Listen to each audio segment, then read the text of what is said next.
Del libro del Génesis. En aquel tiempo, el Señor se le apareció a Abraham y le dijo: No temas, Abraham, yo soy tu protector, y tu recompensa será muy grande.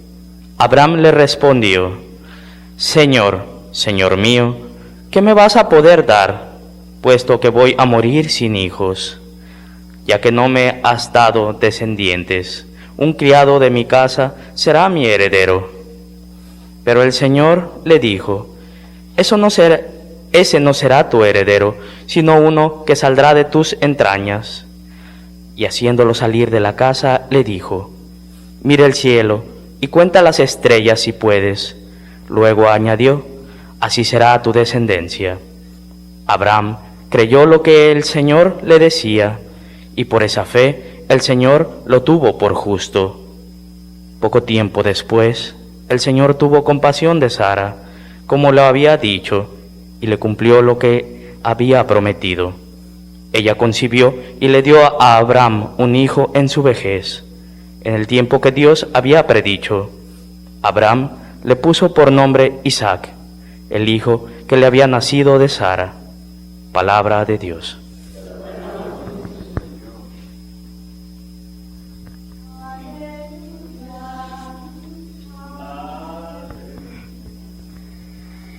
El Señor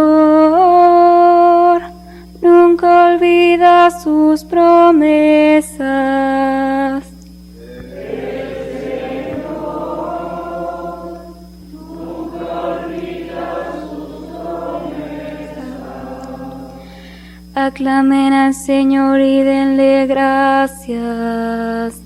Relaten sus prodigios a los pueblos. Entonen en su honor himnos y cantos, celebren sus portentos. El Señor nunca olvida sus promesas. El nombre del Señor enorgullezcanse, y siéntase feliz el que lo busca. Recurran al Señor y a su poder, y a su presencia acudan. El Señor nunca olvida sus promesas. Recuerden los prodigios que Él ha hecho, sus portentos y oráculos, descendientes de Abraham su servidor, estirpe de Jacob su predilecto. El Señor nunca olvida sus promesas, ni aunque transcurran 1000 generaciones, se olvidará el Señor de sus promesas, de la alianza pactada con Abraham, del juramento Isaac que un día le hiciera. El Señor nunca olvida sus promesas. De la carta a los Hebreos. Hermanos, por su fe, Abraham, obediente al llamado de Dios, y sin saber a dónde iba, partió hacia la tierra que habría de recibir como herencia. Por su fe, Sara, aun siendo estéril y a pesar de su avanzada edad, pudo concebir un hijo, porque creyó que Dios habría de ser fiel a la promesa.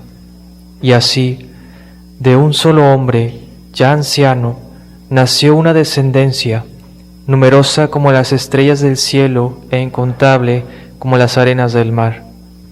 Por su fe, Abraham, cuando Dios le puso una prueba, se dispuso a sacrificar a Isaac, su hijo único, garantía de la promesa, porque Dios le había dicho: de Isaac nacerá la descendencia que ha de llevar tu nombre. Abraham pensaba, en efecto, que Dios tiene poder hasta para resucitar a los muertos. Por eso le fue devuelto a Isaac, que se convirtió así en un símbolo profético. Palabra de Dios. Aleluya, aleluya.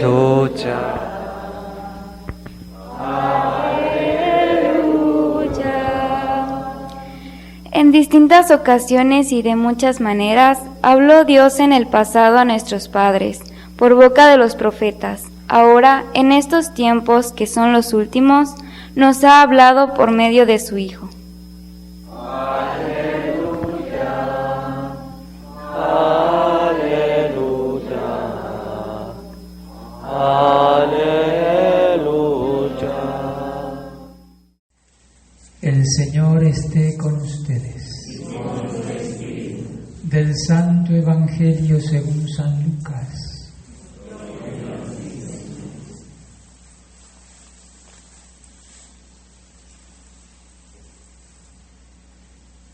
Transcurrido el tiempo de la purificación de María, según la ley de Moisés, ella y José llevaron al niño a Jerusalén para presentarlo al Señor, de acuerdo con lo escrito en la ley. Todo primogénito varón será consagrado al Señor, y también para ofrecer, como dice la ley, un par de tórtolas o 2 pichones. Vivía en Jerusalén un hombre llamado Simeón, varón justo y temeroso de Dios, que aguardaba el consuelo de Israel. En él moraba el Espíritu Santo, el cual le había revelado que no moriría sin haber visto antes al Mesías del Señor. Movido por el Espíritu, fue al templo, y cuando José y María entraban con el niño Jesús para cumplir con lo prescrito por la ley, Simeón lo tomó en brazos y bendijo a Dios, diciendo: Señor, ya puedes dejar morir en paz a tu siervo, según lo que me habías prometido, porque mis ojos han visto a tu Salvador, al que has preparado para bien de todos los pueblos, luz que alumbra a las naciones y gloria de tu pueblo Israel. El padre y la madre del niño estaban admirados de semejantes palabras. Simeón los bendijo, y a María, la madre de Jesús, le anunció: este niño ha sido puesto para ruina y resurgimiento de muchos en Israel, como signo que provocará contradicción, para que queden al descubierto los pensamientos de todos los corazones, y a ti una espada te atravesará el alma. Había también una profetisa, Ana, hija de Fanuel, de la tribu de Aser. Era una mujer muy anciana. De joven había vivido 7 años casada y tenía ya 84 años de edad. No se apartaba del templo ni de día ni de noche, sirviendo a Dios con ayunos y oraciones. Ana se acercó en aquel momento, dando gracias a Dios y hablando del niño a todos los que aguardaban la liberación de Jerusalén. Una vez que José y María cumplieron todo lo que prescribía la ley del Señor, se volvieron a Galilea, a su ciudad de Nazaret. El niño iba creciendo y fortaleciéndose, se llenaba de sabiduría y la gracia de Dios estaba con él. Palabra del Señor.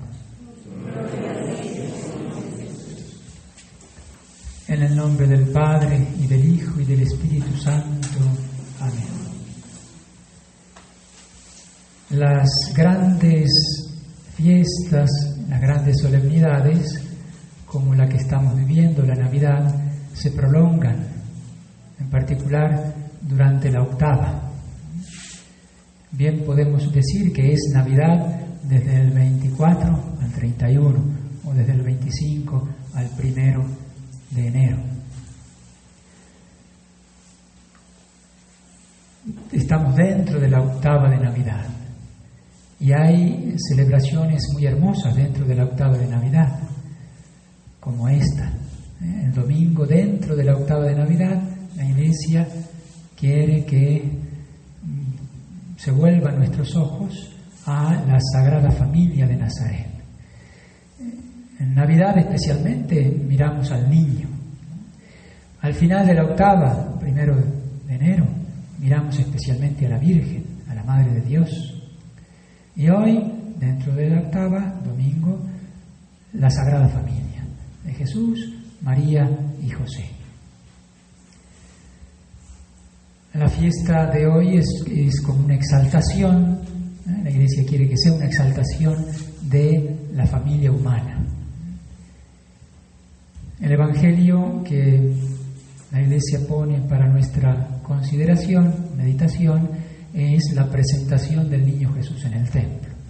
Lo que sucedió 40 días después del nacimiento del niño Dios.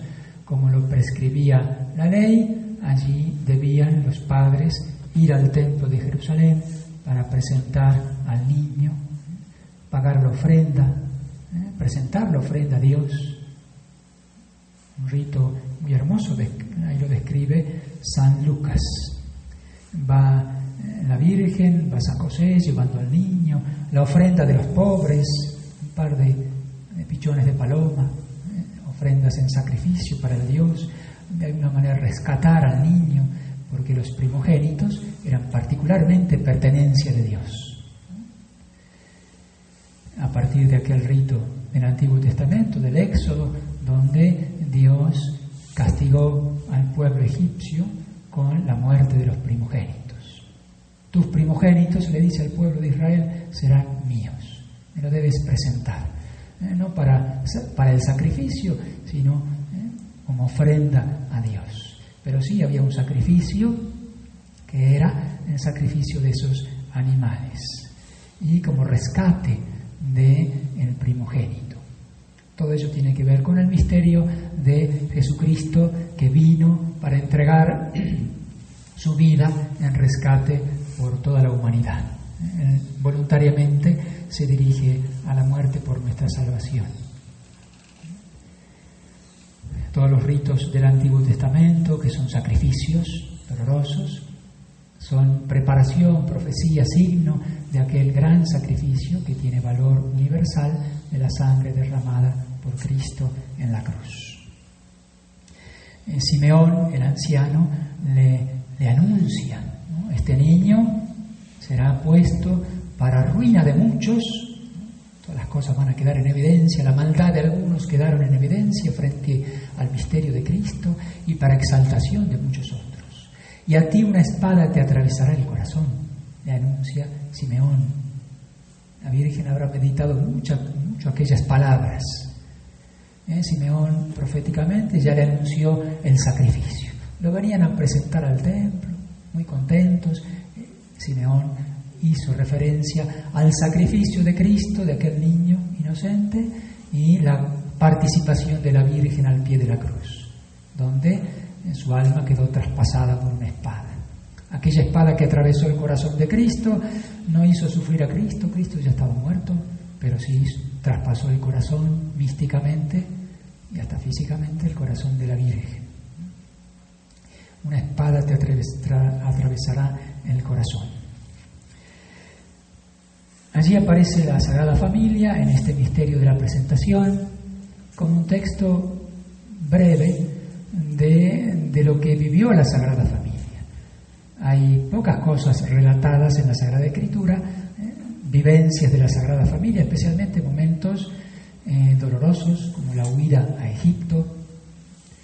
En general, todos los años que vivió Jesús allí con María y José quedaron en silencio.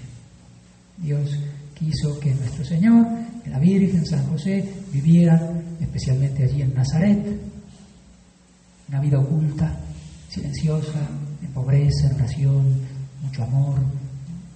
El Señor preparándose para aquella gran misión de predicar, ¿no?, los años de vida pública y llevar adelante la redención de la humanidad. pero 30 años vivió el Señor allí en Nazaret. Hay muchas cosas que podemos aprender mirando a la Sagrada Familia. Hoy contemplamos de manera particular, dentro de la Navidad, al Niño Dios, con María y José. Pero ese niño, como dice el Evangelio, fue creciendo. Volvieron a Nazaret y fue creciendo en sabiduría, en fortaleza. Se llenaba de la gracia de Dios. El niño que fue creciendo, santificando todas las edades, la niñez, la adolescencia, la juventud, un hombre trabajando junto a su padre, amando entrañablemente a su madre, obedeciendo a su madre, el Dios hecho hombre, obedeciendo a su madre, obedeciendo a su padre adoptivo San José. Podemos mirar mucho a la Sagrada Familia en todo su misterio. Es un misterio muy profundo. Decía que la fiesta de hoy es una exaltación de la familia humana. Dios ha querido tener una familia humana. Aquel que es como una familia, ¿no? El misterio de la Santísima Trinidad, el Padre, el Hijo, el Espíritu Santo, en unidad sustancial, en armonía, en amor, se manifiesta, se revela en la creación como una familia, y quiso hacerse hombre el Señor Jesucristo, el Hijo de Dios, y vivir en el seno de una familia humana, para santificar la familia humana. El misterio del Evangelio, la presentación del niño, tiene lugar en el templo de Jerusalén, lugar donde se reunían todos los judíos, todos los israelitas, durante siglos, en lugar de culto, en lugar de encuentro de aquella gran familia de Dios. Todo el pueblo de Israel es la gran familia de Dios, el pueblo de Israel formado por el mismo Dios. Desde que elige a Abraham, ¿no? La primera lectura de hoy nos habla del patriarca. Dios elige a un hombre y forma una familia, le hace promesas magníficas. Abraham en un momento es anciano, su mujer Sara anciana, y el Señor le promete una descendencia numerosa. Lo sacó afuera, mira las estrellas, mira el cielo, cuenta las estrellas si puedes, así será tu descendencia. Una gran familia tenía planeada Dios, de padres ancianos, estériles. La obra de Dios. Abraham creyó lo que el Señor le decía, y por esa fe el Señor lo tuvo por justo. Esa gran familia se basó en la fe de Abraham, por eso es el padre de nuestra fe, aquel gran patriarca. Aquella gran obra de Dios fue cimentada en la fe de Abraham. Muchas veces en la Sagrada Escritura se habla de ese pueblo santo de Dios, esa gran familia de Dios. Dios era el padre del pueblo, el padre de cada uno de ellos. Se sentían así los judíos, los israelitas. Y fue una fe probada la de Abraham. En primer lugar, lo que acabo de decir, lo que decía la primera lectura. Abraham era anciano, su mujer era estéril. Sin embargo, creyó en la palabra de Dios. Algo imposible, para Dios no hay nada imposible. Y ahí tuvo lugar la obra de Dios, el comienzo de esa gran familia de Dios. La carta a los Hebreos, segunda lectura de hoy, hace referencia a la fe de Abraham y que fue puesta a prueba. Por su fe, Abraham, cuando Dios lo puso a prueba, se dispuso a sacrificar a su hijo, solo que le creyó en un principio, sino que después vino la prueba mayor. Ese hijo, el Señor le promete una descendencia numerosa, como las estrellas del cielo, y después le pide el sacrificio de su hijo. Abraham tampoco dudó. Y dice el texto de la carta a los Hebreos, Abraham pensó que Dios podía resucitar a su hijo. Pareciera un pedido contradictorio. Me haces una promesa y ahora me pides que sacrifique a mi hijo. ¿Dónde está la promesa? Sin embargo, Abraham no dudó y dice el texto, creyó que Dios podía resucitar a su hijo. Sabemos la historia, ¿no? Dios lo frena y dice, eso quería de ti, la disposición total, la entrega total, para que Dios pueda hacer esa obra maravillosa de crear el pueblo, hacerlo crecer, acompañarlo durante siglos, y para que reciba al Salvador, al niño Dios. En los textos hablan de la descendencia numerosa y en algunos lugares habla de la descendencia en singular. Vendrá alguien que sería el Salvador, el Mesías esperado del pueblo de Israel. Hoy celebramos con toda la Iglesia el nacimiento de ese Mesías, el Salvador de la humanidad. Los que fueron fieles a la alianza de Dios recibieron al Salvador. Los que fueron infieles rechazaron al Salvador. Empezando por Herodes, que buscó para matar al niño ya recién nacido. Y muchos que le negaron posada a la Madre de Dios, que tenía que dar a luz. Fueron los pastores judíos, sencillos, humildes, los que inmediatamente, cuando escucharon la noticia, fueron a tributar homenaje y a entregarle regalos al recién nacido. Y los paganos también, reyes magos, que venían de lejos, supieron ver la señal de Dios a través de una estrella y supieron llegar al pie del pesebre a rendir homenaje a Dios hecho hombre. Vamos a celebrar Reyes dentro de poquito. Pues la gran familia de Dios en el Antiguo Testamento era el pueblo de Israel.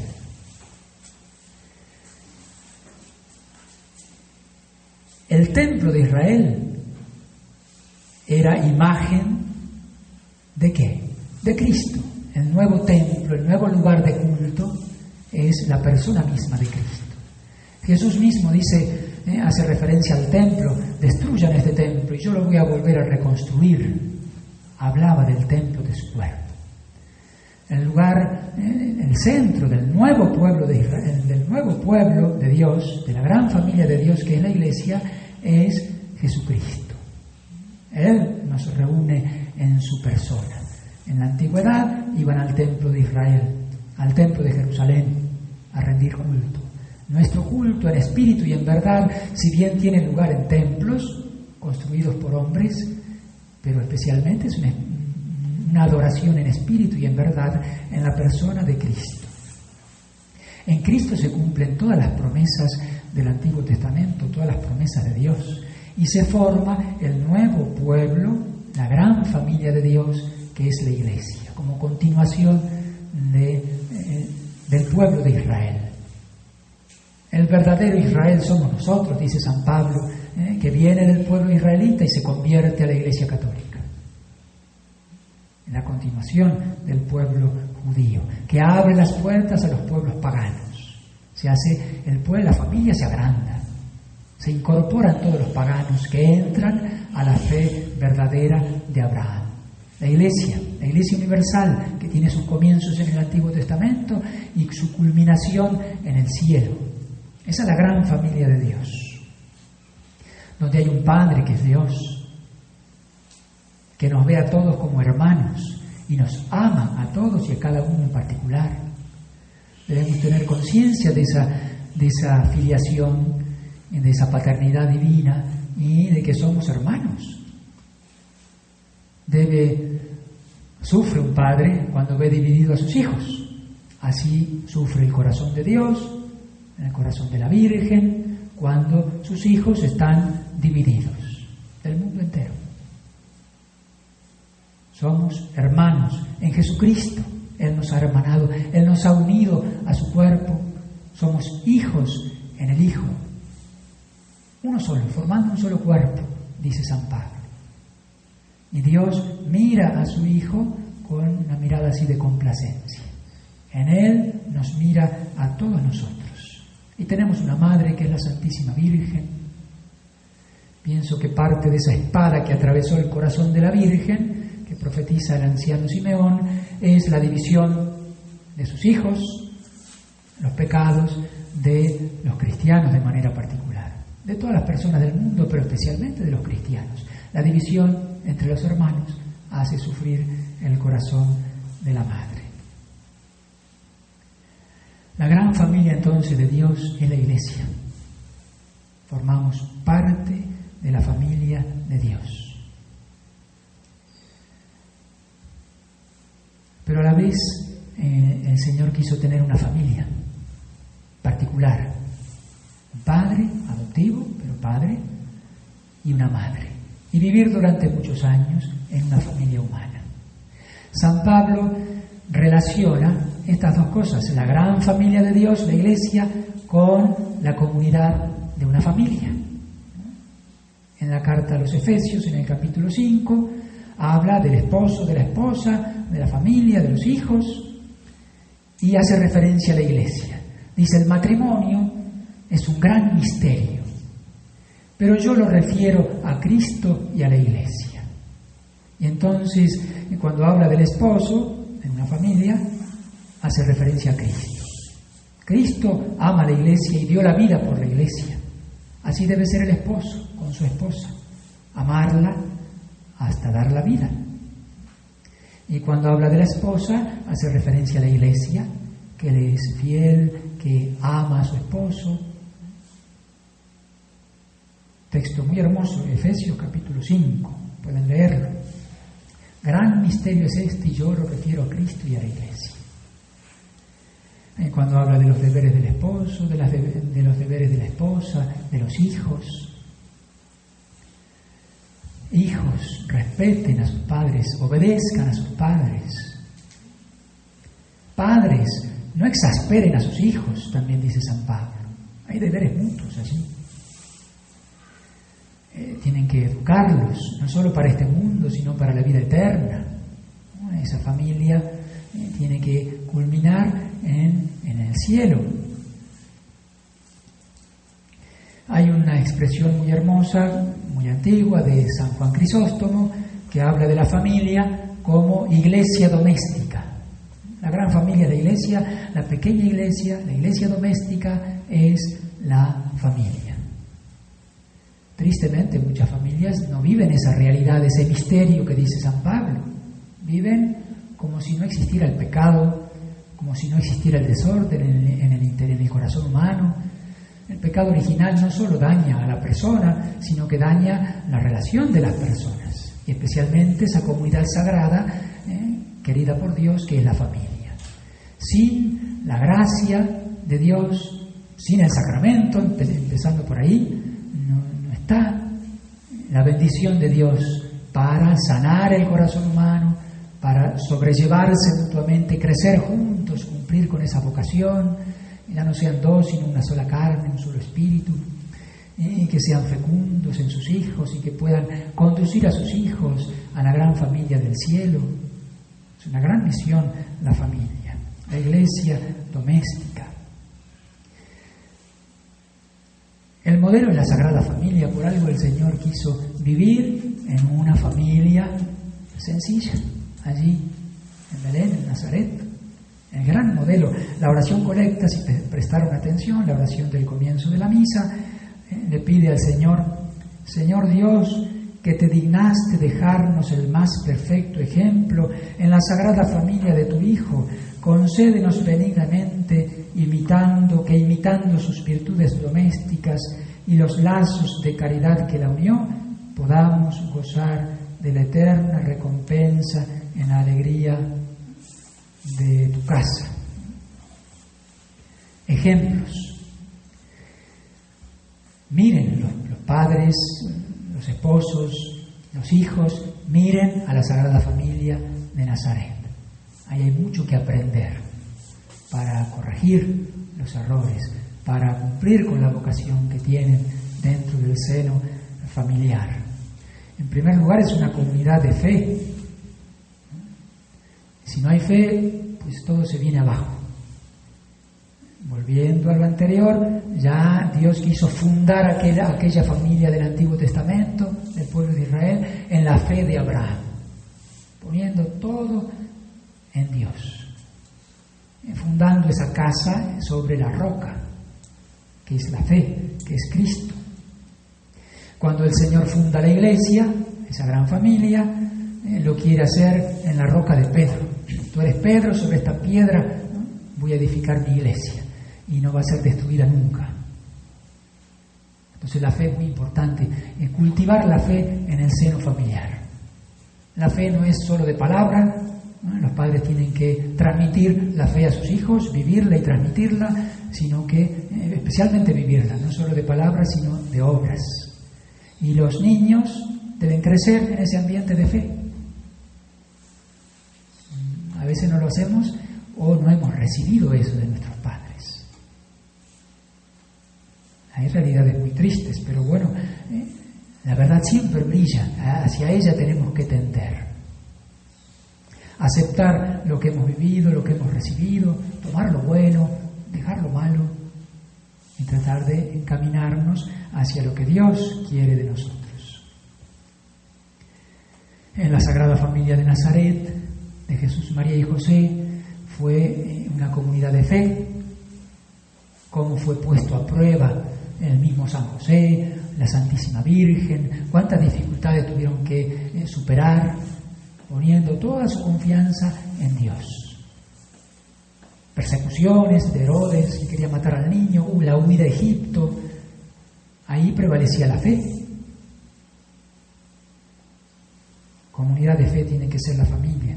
La familia humana, la familia que tenemos, la que tenemos, ¿no?, como sea, debe fundarse en la fe y crecer en la fe.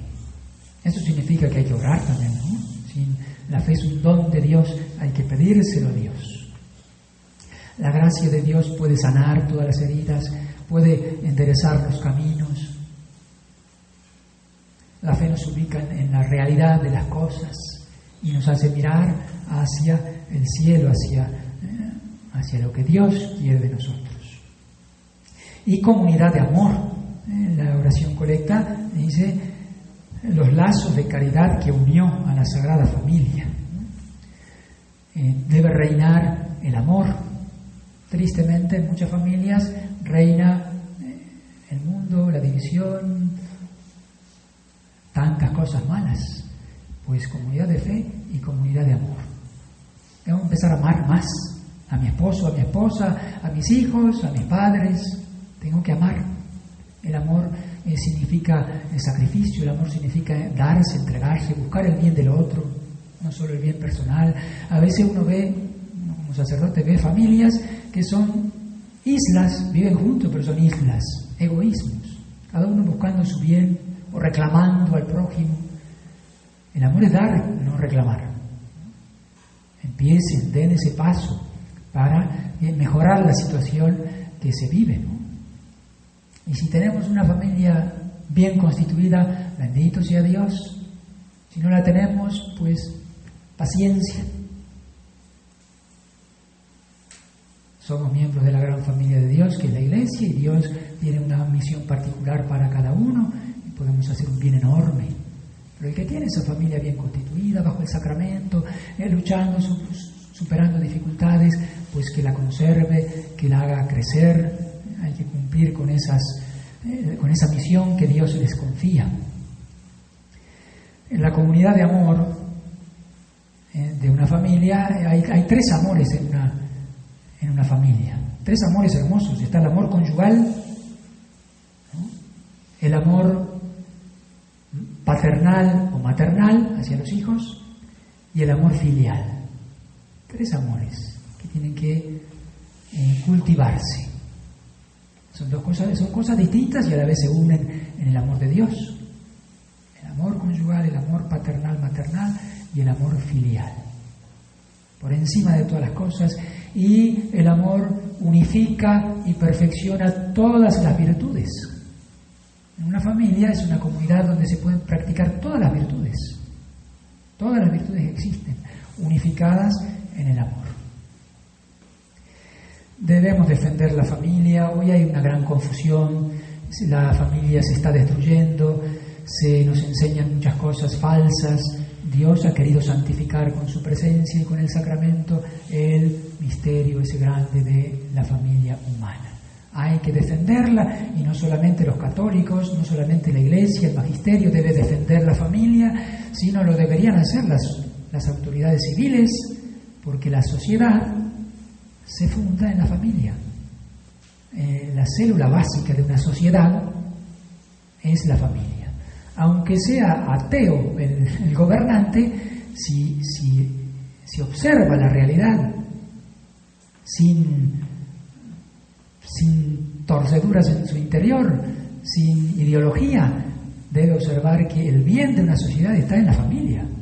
¿Cómo una persona puede crecer bien si no es bajo el amparo de un papá, de una mamá, la compañía de sus hermanos, desde niño? Eso es de orden natural. Digo, aunque dejemos de lado a Dios o la Iglesia, esa es la realidad. Y un gobernante debería preocuparse por eso, no por la parte económica solamente, especialmente por el bienestar de todos y de cada uno de los miembros de la sociedad. Pues no somos individuos, somos una sociedad, una familia. Y de ahí surgen muchas otras cosas. De ahí surge una sociedad sana. Pues nosotros, al menos nosotros católicos, debemos defender no solo con la palabra, con el ejemplo, con la oración, debemos defender la familia, promover la familia, cultivar el amor familiar, defendernos de tantos errores que andan pululando por ahí, formando otras familias que no son familias. No puede ser una familia, 2 hombres o 2 mujeres, con hijos, adoptados o no, y tantos otros daños, peligros para la familia, ya comenzando por el divorcio, que ya se ha instalado como si fuera algo bueno. El divorcio fue una ley humana que va contra la ley divina, y tantas otras ataques que sufre la familia actual, hasta económicamente, ¿no? Se construyen pequeñas casitas y el trabajador que gana apenas para sostenerse, apenas puede acceder a una casita pequeña que evidentemente no hay lugar para más de 1 o 2 hijos, y todos juntitos ya, y todo el ataque contra la vida. Se piensa que la familia ideal es un hijo, nada más. En las sociedades más avanzadas, entre comillas, la familia ideal es un hijo, no más, 2.